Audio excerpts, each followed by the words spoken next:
Mercredi 7 mars 2012 s'est tenu au Conseil national le désormais traditionnel point presse du bureau du Parlement monégasque, l'occasion de revenir sur les grands dossiers d'actualité de la Principauté.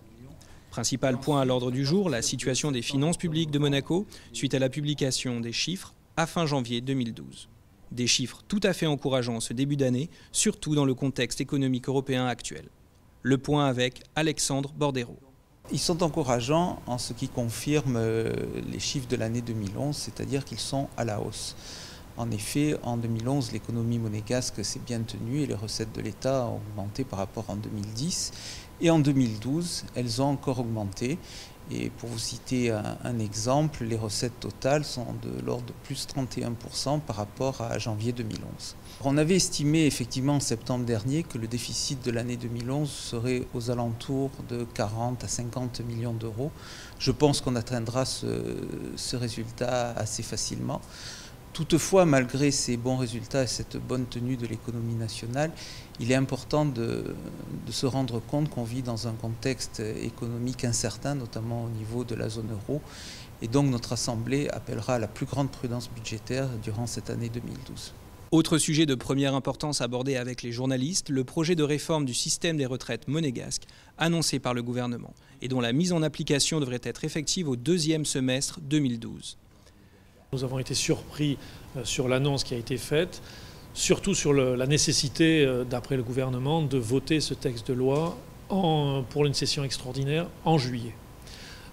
Si nous sommes bien sûr d'accord sur le fait qu'il faut maintenir et garantir une pérennité du système de retraite en principauté, il faut bien sûr que nous soyons très prudents, que nous prenions toutes les garanties pour savoir exactement quelles sont les modifications qui sont proposées, quelles sont les modifications possibles qui peuvent être proposées, quels sont l'avenir de ces modifications, pendant combien de temps et sur combien d'années le système va être rendu pérenne par ces modifications.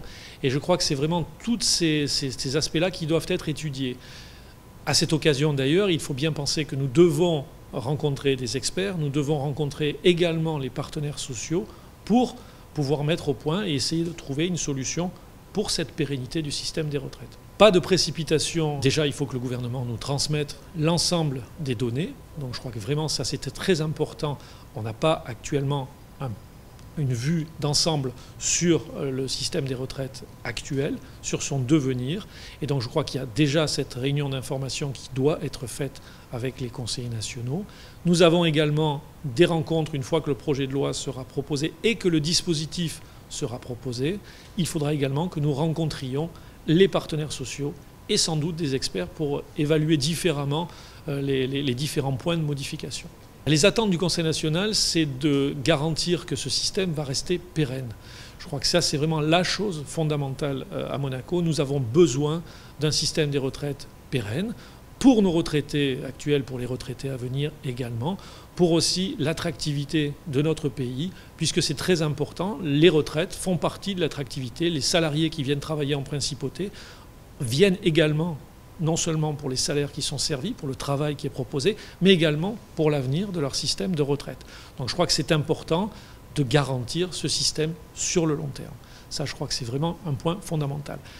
Là aussi, il y a un point essentiel avant toute discussion et avant toute évaluation des possibilités. Je crois qu'il faut qu'absolument les modifications, si elles doivent survenir, ne touchent pas du tout les petites retraites actuelles qui sont servies aux salariés de la principauté, aux retraités de la principauté. Donc il faut que nos petits retraités aient une garantie de leurs revenus malgré les réformes actuelles.